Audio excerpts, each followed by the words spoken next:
여러분 오늘 분위기를 아시지만은 이 처음부터 끝까지 감사라는 얘기가 많이 등장하고 있는데 여러분 오늘 무엇을 하나님께 감사하고 계십니까? 어제 우리 전교인 운동회를 했었는데요. 참 감사했습니다. 사실 날씨가 안 좋아서 교우들이 참 적게 참석했습니다. 그런데도 참 감사할 제목들이 많았습니다. 왜냐하면 상품이 많이 남았거든요. 그래서 한 분이 옛날에는 그냥 휴지 하나 이렇게 가져갈 수 있었는데 이번에는 뭐 상품 받을 만한 거 다 받고 그렇게 가져가시고도 남았어요. 그리고 운동 좋아하시는 분들은 이렇게 숫자가 많지 않으니까 뭐 매번 나가셔서 또 운동 또 즐기시고 또 교제하시고 또 여자분들은 뭐 공 가지고 뒹굴고 어제 말이 아니었습니다. 날씨가 좀 구름 낀 날이었는데 또 그것도 감사했었고요. 선크림 많이 안 발라도 괜찮았고 그리고 땀도 많이 흘리지 않고 결정적으로 이게 하늘이 시커멓게 덮여 있었는데도 비가 조금 왔었어요. 운동 못할 정도로 오지 않았다는 것, 그것도 참 감사했고요. 마지막에 줄다리기 하고 행운권 추첨하고 마침 기도할 때까지도 조금씩 흩뿌렸어요, 비를. 그런데 교우들이 이제 차를 타고 출발해서 갈 때 소낙비가 쏟아져 내리더라고요.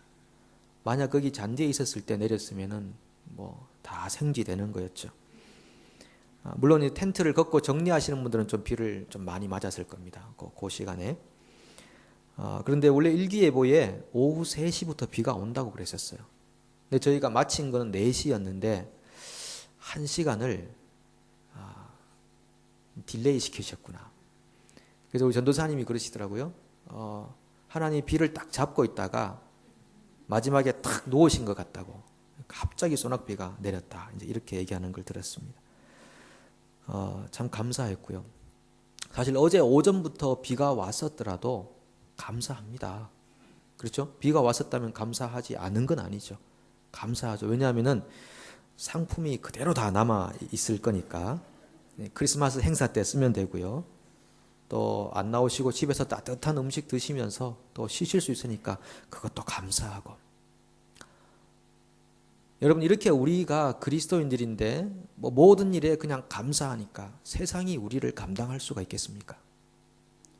범사의 모든 일에 비가 와도 감사하고 오지 않아도 감사하고 행사를 해도 감사하고 하지 못해도 감사하고 그렇게 감사할 수 있는 이유는 우리의 주님이 신뢰할 만한 대상이기 때문에 그렇습니다. 우리 주님 정말 믿을 만한 분이시거든요. 우리에게 가장 좋은 것을 충분히 넉넉히 주실 수 있는 분이시거든요.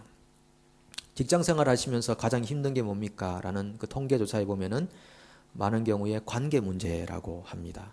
특별히 관계가 그 비즈니스의 사장이나 주인이나 오너와의 관계 문제인데 그분이 참 인격적이고 처우를 참 잘해주고 그러신 분이면 직장생활이 아주 즐겁다는 얘기를 하시고 그렇지 않으면 정말 죽을 맛이다고 이렇게 통계에서 나온 거죠. 그런데 여러분 우리 인생의 주인 그 주인이신 주님 예수 그리스도 그분이 얼마나 인격적이시고 우리를 얼마나 성장하게 하시고 또 우리를 얼마나 귀하게 대해 주시는 분인지 우리를 실증나게 하거나 골탕 먹이지 않는 그런 주님이시기 때문에 우리가 그 주님과 함께 살아가는 신앙생활이 얼마나 감사하고 또 즐거운지 이루다 말할 수가 없는 것입니다. 그래서 사도 바울 같은 분들은 자기가 예수님의 종이라고 스스로 자처하지 않습니까? 예수님께서는 우리를 종이라고 부르지 않겠다고 하셨거든요. 그런데 부름받은 사람들은 자기를 예수의 종이라고 스스로 자처하고 있는 겁니다.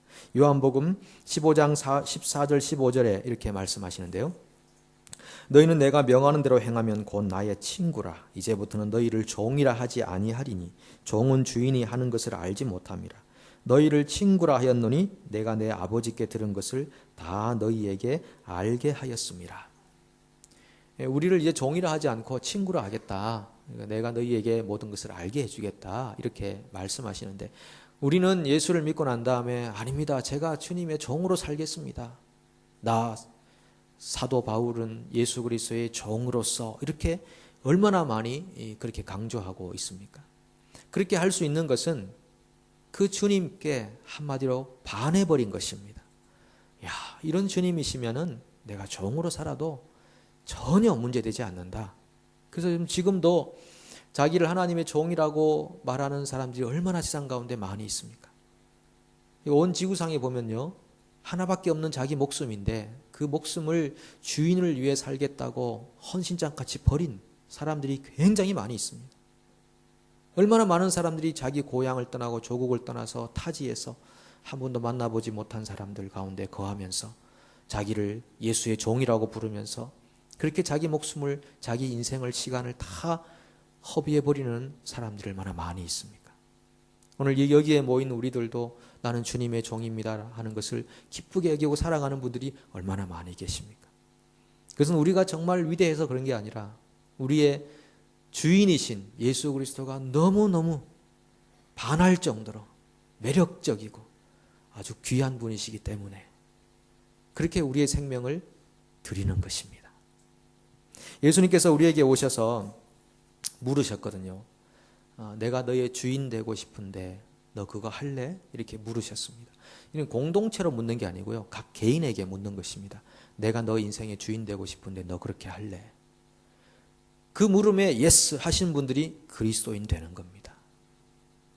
근데 그 예스는요, 뭐 강요에 의해서, 어떤 강압적인 힘에 의해서 된 게 절대 아닙니다. 기꺼이 즐거운 마음으로 우리가 제가 주님의 종 되겠습니다. 주님이 내 주인 되어 주십시오. 라고 기꺼이 예수님을 받아들이게 됐다는 겁니다. 그래서 여러분, 지금 우리가 주님께 드리고 있는 그 어떤 헌신, 충성, 열심, 열정, 그런 것이요, 우리가 얼마나 위대한 사람인가, 충성스러운 사람인가를 보여주는 게 아닙니다. 그렇게 열정과 충성과 헌신이 있다는 것은 그 열정과 충성과 헌신을 받을 그 주님이 그만큼 위대하다는 것을 말해주는 겁니다. 그 주님이 얼마나 위대했으면 나 같은 사람도 이렇게 그 주를 위해서 헌신적으로 열정적으로 살게 만들었는가, 그것을 보여주면서 우리의 열정과 헌신을 통해서 주님이 드러나게 되는 것입니다. 그런데 여러분, 그 주님에게 반하지 않고 스스로 열정을 내고 스스로 열심을 내는 사람들은 오락가락하는 것입니다.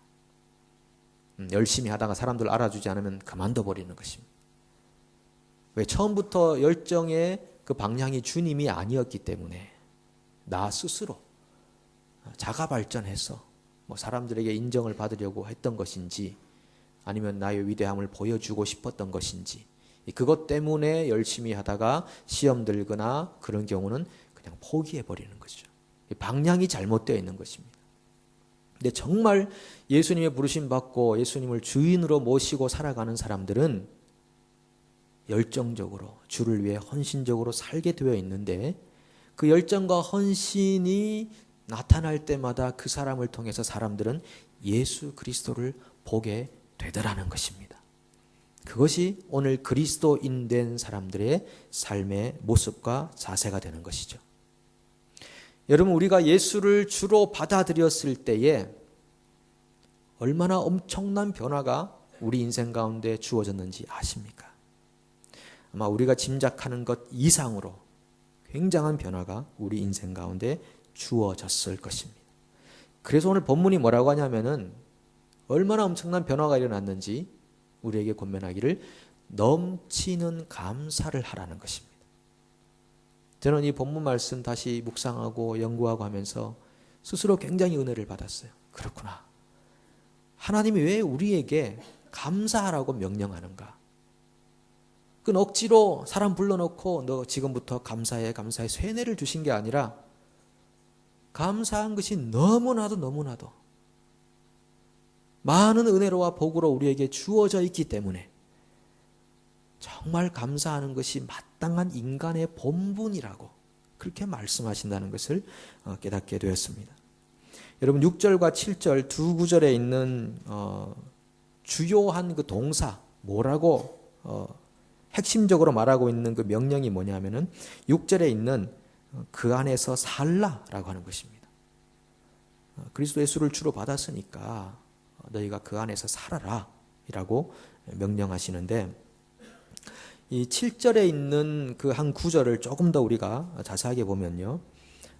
뿌리를 박았다. 이 동사 중심으로 보면은 뿌리를 박았다. 세움을 입었다. 믿음에 굳게 섰다. 이건 전부 다 수동태로 적혀져 있는 겁니다. 수동태. 네. 내가 뿌리를 박고 내가 굳게 서고 뭐 세움 입고 그런 게 아니고요. 전부 뿌리를 박혔고 세워졌고 믿음에 굳게 서게 되었고 전부 수동태로 얘기한다는 겁니다. 수동태라는 것은 내가 한 게 아니고 내가 예수를 주로 받아들였을 때 주님께서 우리에게 행해 주셨다는 것입니다. 여러분 우리가 이렇게 믿음의 사람이 되는 거요. 이거 모두 우리 주인이시는 예수님의 작품인 줄로 믿습니다. 훌륭한 건축자는 설계하고 건축하고 그 건축이 완성될 때까지 끝까지 최선을 다하는 건축자 아니겠습니까? 훌륭한 예술가는 그림을 그리거나 작품을 만들 때 처음부터 구상을 하고 디자인을 하고 그것을 정말 최선을 다해서 빚고 마지막 완성품을 내어놓을 때까지 최선을 다하는 것이 훌륭한 예술가가 아니겠습니까? 우리 주님께서 얼마나 훌륭하시고 위대하신 분입니까? 그분은 우리를 선택하시고 그리고 구원해내시고 이제부터는 너희가 알아서 해라고 팽개치 놓은 것이 아니라 정말 우리가 하나님의 형상을 닮은 완성된 작품으로 설 때까지 계속적으로 역사하시고 다듬으시고 빚으시고 만드셔서 결국은 하나님의 영광스러운 그런 형상을 회복하는 한 개인으로 설 때까지 그리고 교회는 그런 공동체가 될 때까지 지금도 하나님은 역사하시는 줄로 믿습니다. 그것이 오늘 7절에서 말하고 있는 단어들이 설명하고 있는 겁니다. 너희가 뿌리를 박혔다. 그리고 세움을 입었다. 믿음에 굳게 서게 되었다. 이게 바로 너희가 예수를 주로 받아들였을 때 되어진 엄청난 변화와 성령의 역사이다. 이것을 강조하고 있는 것이죠. 그런데 이 7절에서 딱 한 가지만 능동태로 기술하고 있습니다. 그게 뭐냐면은 감사함을 넘치게 하라. 이거는 능동태예요. 우리가 해야 될 일은 뭐냐 하면 감사함을 넘치게 하라 이겁니다. 이미 다 주어졌다. 우리는 다 주님께 모든 걸 다 받았다. 그것을 믿고 신뢰하고 풍성한 감사, 철철 넘쳐나는 감사를 하라. 이것이 우리에게 주시는 명령, 단 한 가지 명령이라고 하는 것입니다. 조금 더 분석을 한번 해볼게요. 이 7절에 나오는 동사들, 방금 말씀드린 뿌리를 박고 세움을 입고 믿음에 굳게 서고 이 동사들이요 다 분사 형태로 되어 있습니다. 자, 예전에 여러분 그 영어 공부하실 때 그 문법 많이 공부하셨잖아요, 그죠? 조금 돌아가셔가지고 다시 한번 생각해 보면은 이 성경 말씀을 잘 더욱더 원 뜻대로 이해하고 해석하려면은 기술되어진 단어들을 잘 살펴볼 필요가 있는 겁니다. 덮어놓고 믿으면 안 되는 겁니다, 그죠? 잘 생각해 봐야 되는데 이것이 분사 형태로 되어 있다라고 하는 것은 동사가 분사로 되어 있다는 것은요 형용사와 구실을 한다 그런 말입니다. 예, 일단 좋은 말이라 생각하시면 될 것 같습니다. 형용사 구실을 한다는 것은 무언가를 수식한다는 겁니다. 그죠? 여기에는 나오는 단어들이 무엇인가를 수식하는 단어로 쓰여졌다 이겁니다. 뭘 수식하느냐? 그럼 뿌리를 박고 세움을 입고 믿음에 굳게 서게 되었다. 그리고 감사함을 넘치게 하라. 이것도 분사로 쓰여서 감사함을 넘치게 해라. 그렇게 해서 어떻게 하라고? 그 안에서 살아라 이 말입니다. 그 안에서 살아라. 한마디로 말하면은 너희가 예수를 주로 받아들였으니까 이제 그분 안에서 감사함을 가지고 살라. 이게 오늘 이 본문에서 말하고 있는 내용이죠. 조금 요약해 볼게요. 제가 다시 한번 요약해서 읽어보겠습니다. 그러므로 여러분들이 그리스도 예수를 주로 받아들여서 그에게 뿌리를 박았고 세움을 입었고 가르침 받은 대로 믿음에 굳게 서게 되었으니 이제 넘치는 감사로 그분 안에 사십시오 라고 하는 것입니다. 이미 그렇게 되었으니까 이제는 넘치는 감사로 그분 안에 사십시오 라고 하는 거죠. 조금 더 단순하게 만들어 보면요. 그러므로 여러분들이 그리스도 예수를 주로 받아들여서 믿음으로 살게 되었으니 이제 넘치는 감사로 그분 안에 사십시오. 단순하지 않습니까? 우리가 예수를 주로 받아들이는 순간에 엄청난 변화가, 영적인 변화가 이루어졌고 어떤 의미에는 완성되었고 그래서 우리가 오직 주님 앞에 반응하며 살아야 되는 일은 넘치는 감사로 그분 안에 사는 것입니다. 왜 감사가 넘치냐 하면요. 말씀드린 대로 우리가 예수님을 주님으로 받아들였을 때 우리는 모든 것을 다 얻었다고 믿기 때문입니다. 우리가 얻을 수 있는 모든 것을 다 얻었습니다. 예수님께서 모든 것이거든요. 로마서 8장 32절 이렇게 말합니다. 같이 읽어볼까요? 자기 아들을 아끼지 아니하시고 우리 모든 사람을 위하여 내주신 이가 어찌 그 아들과 함께 모든 것을 우리에게 주시지 아니하겠느냐. 예수님 받으셨으면 모든 것 다 받았다고 믿으시면 됩니다. 아니 예수님까지 자기 아들까지 우리에게 내주신 분이 우리에게 뭐가 아쉬워서 뭐가 아까워서 내주지 않으시겠냐는 것입니다. 우리가 필요한 모든 것은 이미 주님께 다 받은 줄로 믿습니다. 그래서 오늘은 여러분 우리가 이미 받은 복을 한번 생각해 보려고 합니다. 우리는 도대체 어떤 복을 받았나? 여러분 죄 용서를 받았죠. 그 죄로부터 자유하게 되셨죠. 아직까지 내 죄가 용서받지 않아서 고민하신 분들 계십니까? 그러면 다시 주님을 다시 바라보셔야 돼요. 예수님께서 우리의 주인 되셨을 때요. 우리의 과거와 현재와 미래 모든 죄가 용서되었습니다. 용서될 거다가 아닙니다. 용서되었습니다. 이건 과거형입니다. 그래서 우리는 의인이 되었고요. 그리고 죄로부터 자유한다. 이것은 죄가 우리에게 명령할 수 있는 것이 아무것도 없다. 이것입니다.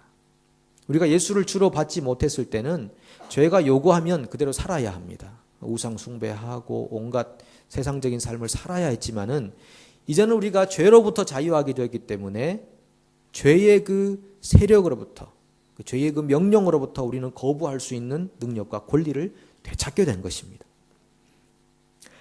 그래서 로마서 7장 16절 17절을 보시면요. 이렇게 말씀합니다. 내가 원하는 바 선은 행하지 아니하고 도리어 원하지 아니하는 바 악을 행하는도다. 만일 내가 원하지 아니하는 그것을 하면 이를 행하는 자는 내가 아니요 내 속에 거하는 죄니라. 이미 우리가 깨끗하게 된 사람, 의인이 되었기 때문에 내가 지금 하고 있는 죄가 또 있지 않겠습니까? 그런데 그 죄를 행하는 것은 내가 아니고 내 속에 거하는 육체의 본성, 죄가 그렇게 행한다고 표현하는 것입니다.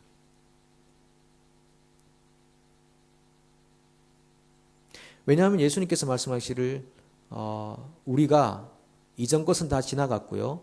새 것이 되었다고 했기 때문입니다. 예수를 주로 고백하는 사람들은요. 새 것이 된 겁니다. 그래서 옛날처럼 똑같이 그냥 죄 짓고 죄책감 속에 눌려 살고 또 반복해서 죄 짓고 그런 사람들이 아니고 내가 의인이 되어서 물론 죄를 범하지만은 그 죄를 범하는 것은 내가 원하지 않는 것 그것을 범하고 살아가는 것은 내가 아니고 내 속에 거하는 죄가 자꾸 그렇게 행하게 하는 것이니 나는 여전히 의인으로 살아간다라고 하는 것입니다. 사람이 죄인 되었다가 의인 되었다가 죄인 되었다가 의인 되었다가 그러지 않습니다. 예수를 받아들이는 순간에 의인이 된 것입니다. 그것을 칭의라고 하지 않습니까? 법률적 용어인데 더 이상 죄가 없어 사면 선고가 난 것입니다. 의인으로서 살아가면서 행하는 죄는 의인이 짓는 죄가 아니라 내 속에 거하는 육체적 본성, 그 죄가 죄를 짓는 거라고 그렇게 말씀하시는 것입니다. 자, 이렇게 하면은 그러면 이제부터는 제 마음껏 지어도 되겠다. 막 자유함이 생기지 않습니까? 근데 그게 안 되는 이유를 말씀드릴게요. 일단은 우리가 친구랑 밥을 먹으러 갔습니다. 밥을 먹으러 갔는데 집사님들이 같이 가실 수도 있고 음식값을 낼 때가 되어서 이 집사님이 고민을 합니다. 참 음식값이 지금 많이 나왔는데 그리고 신발끈이 풀렸다는 것을 본인이 알고 음식값을 내는 시간에 신발끈을 묶고 있습니다. 그럴 때 옆에 있는 성질 급한 김 집사님께서 가셔가지고 음식값을 다 내주셨습니다. 내 것까지 다 내주셨어요. 주로 우리 고전적인 방법이죠. 밥값 내기 힘들 때 신발끈을 묶는 건데 제가 찾아보니까요. 그런 신발이 있더라고요. 밥값 내기 싫을 때 신는 신발 그래가지고 신발이 어떻게 되어 있냐면은 신발하고 이 바지하고 같이 묶여 있는데 신발끈이 이 허벅지까지 계속 올라오게 이렇게 되어 있더라고요. 그럼 찾아보십시오. 그런 신발이 있습니다. 필요하시면 주문하시면 신청해서 우리 단체로 구입해도 되는데 내가 내야 될 밥값을 옆 사람이 누군가가 내주면서 그 친구가 이렇게 말하는 거죠. 참 저 친구 얼마나 그 음식값 내기 힘들었으면은 저렇게 신발끈을 이렇게 묶고 있을까. 그러면서 주인에게 식당 주인에게 말합니다. 이 친구 앞으로 밥 먹는 건요 전부 저한테 청구하십시오. 제가 다 무조건 이 친구 밥값은 무조건 다 내도록 하겠습니다. 그럴 때 어떤 기분이 들겠습니까? 아싸, 이제부터는 매일같이 여기 와서 밥 먹어야지. 그러시겠습니까?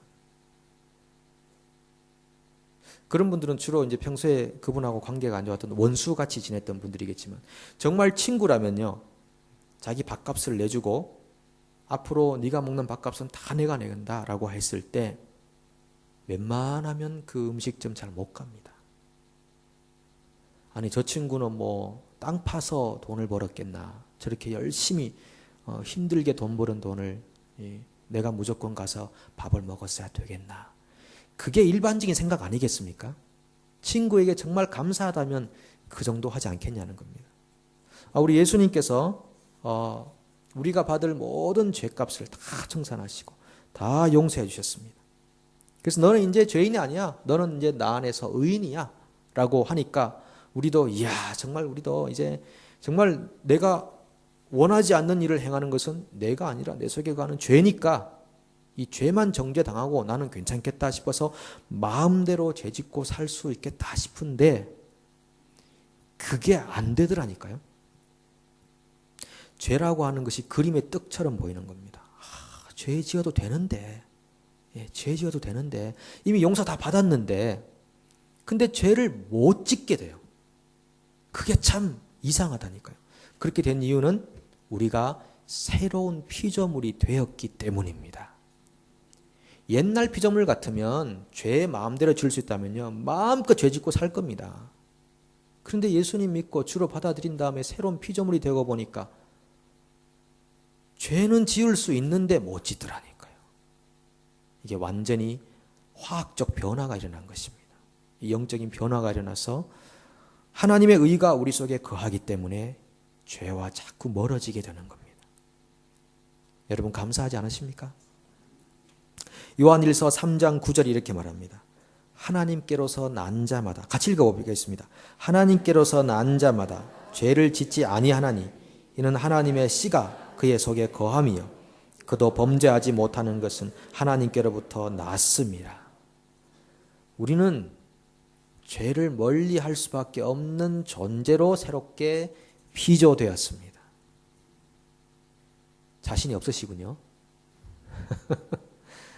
앞으로 오늘 한 두세 개 정도 죄 지으려고 하셨는데 마음이 우리가 하나님께로부터 났기 때문에 죄를 못 짓는다고 그러잖아요. 우리가 사실 살다 보면 죄를 한 번도 안 짓기야 하겠습니까? 그러나 그 죄를 짓는 것을 미워하고 싫어하게 되어 있는 것입니다. 영국의 설교자인 스펄전 목사님이 이렇게 말씀하셨어요. 하나님이 무정하다고 생각될 때는 죄를 짓기가 쉬웠다. 하지만 하나님이 친절하고 선하며 사랑으로 넘친다는 사실을 알고 나서는 나는 그토록 사랑하시는 분께 반항했다는 사실을 견딜 수 없어서 내 가슴을 수없이 내리쳤다. 하나님의 사랑을 확신하지 못할 때 그때는 죄를 편하게 지었는데 하나님이 선하고 사랑이시다. 나의 구원자시며 이것을 알고 난 다음에 내가 주님께 반항하고 알면서 죄짓고 이랬던 것은 정말 가슴을 아프게 하는 일이다. 이게 우리의 신앙의 선배가 하고 있는 말 아니겠습니까? 주님의 사람들은요, 주님이 주신 이 죄로부터의 자유를 이용해 먹지 않습니다. 로마서 6장 14절 이렇게 말합니다. 죄가 너희를 주장하지 못하리니 이는 너희가 법 아래 있지 아니하고 은혜 아래에 있음이라. 그래서 우리가 죄 지을 때마다 스펄전 목사님처럼 가슴을 쓸어내리는 것입니다. 또 내가 주님 앞에 못쓸 일을 했구나. 그 크신 긍휼과 사랑의 주님 앞에 또 잘못된 일을 했구나. 이 가슴을 내리치는 일들을 하게 되는 것. 그것이 바로 오늘날 살아가고 있는 그리스도인들의 삶의 모습이 되는 것입니다. 여러분, 그래서 죄는 더 이상 우리에게 이렇게 하라 명령할 권리를 다 빼앗긴 것입니다. 우리는 주님으로부터 죄로부터 자유할 수 있는 권세와 능력을 부여받은 것입니다. 그래서 찬송가 202장이 이렇게 찬송하죠. 죄에서 자유를 얻게 함은 보혈의 능력 주의 보혈. 같이 해볼까요? 시험을 이기는 승리되니 참 놀라운 능력이로다. 주의 보혈 능력이 또다. 주의 피 믿으오. 주의 보혈 그 어린 양의 매우 귀중한 피로다.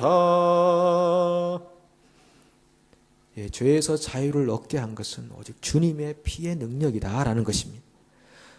우리는 생각보다 훨씬 더 크고 위대한 영적인 은혜를 받은 사람들입니다. 여러분 자신 스스로를 주님 앞에서 자존감을 높이십시오. 세상을 살아가면서 여러분 사실 힘들고 어려운 일도 많고 또 복잡한 일도 많지 않습니까? 그러나 그 어떤 일보다도 크고 위대한 모든 것을 극복하고도 남을 수 있는 영적인 권세와 은혜와 회복이 우리 주 예수 그리스도로부터 우리에게 주어졌다는 사실을 인식하시고 그 사실에 대해서 감사하시기 바랍니다. 그것이 우리의 영적인 삶인 것입니다. 하나님 감사합니다. 저를 어떻게 사랑하셔서 이런 엄청난 변화를 저에게 이루어 주셨습니까? 이런 근본적인 감사, 구원에 대한 감격, 이것이 여러분의 인생 가운데 넘치기를 축복합니다. 제가 초반에 말씀드릴 때 우리가 주님께 뿌리를 받고 세움을 입고 믿음에 굳게 세워졌으니 감사함으로써 그분 안에 살라라고 말씀드렸죠. 그분 안에 산다는 것은 여러분 일상생활이지 않습니까? 신앙은요, 주님과 함께 사는 삶입니다. 그것이 일상생활이고 신앙생활인 것이죠. 그분과 함께 살아가는 일상생활, 그 일상생활 가운데 성경 우리에게 명령하기를 넘치는 감사함으로 살라라고 말씀하시는 거죠. 어떤 분이 올려놓은 글이 있어서 일상생활에 대한 감사에 대한 글이 있어서 한번 제가 읽어보겠습니다.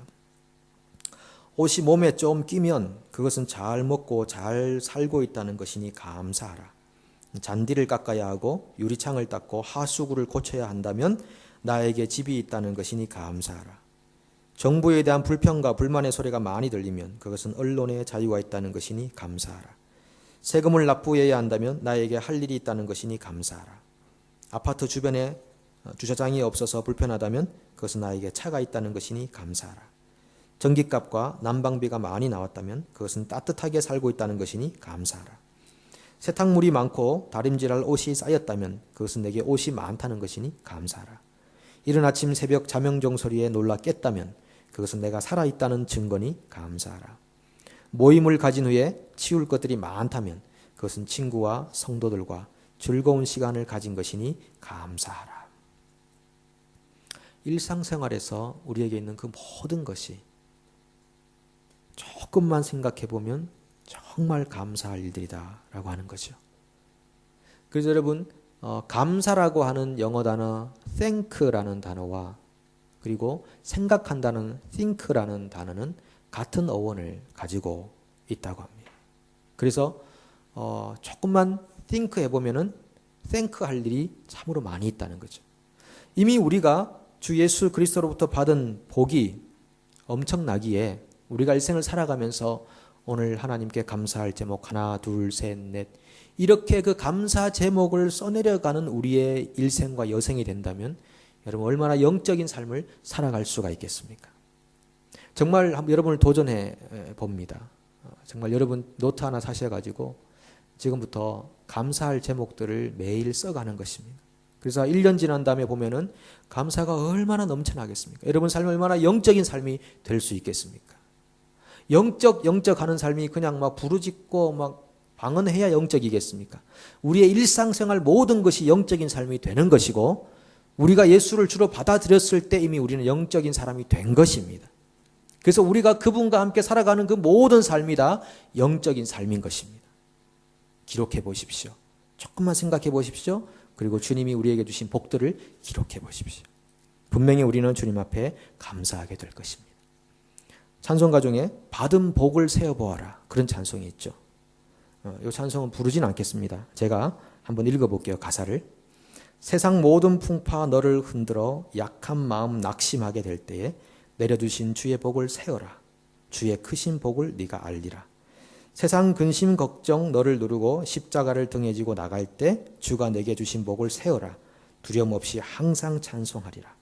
세상 권세 너의 앞길을 막을 때 주만 믿고 낙심하지 말아라. 천사들이 너를 보호하리니 염려 없이 앞만 보고 나가라. 받은 복을 세어보아라. 크신 복을 내가 알리라. 받은 복을 세어보아라. 주의 크신 복을 네가 알리라. 조금 있다가 이 찬송은 부르기로 하고요. 여러분 조금만 생각해 보십시오. 정말 우리 받은 복이 너무나 많습니다. 툴리안 차비진이라는 목사님이 예수로 충분합니다라는 책에서 이렇게 말합니다. 예수님이 강하시니 나는 약해도 괜찮다. 예수님이 승리하셨으니 나는 져도 괜찮다. 예수님이 대단한 분이시니 나는 하찮은 사람이어도 괜찮다. 예수님이 특별하시니 나는 평범한 사람이어도 괜찮다. 예수님이 성공하셨으니 나는 실패해도 괜찮다. 여러분 예수를 주로 받아들이셨습니까? 여러분은 모든 복을 받으셨고 이미 승리한 사람인 줄로 믿습니다. 최고의 행복의 경지에 도달한 사람인 줄로 믿습니다. 왜 스스로 우리가 받은 복을 상실해버리고 잃어버리고 우울하게 살려고 하십니까?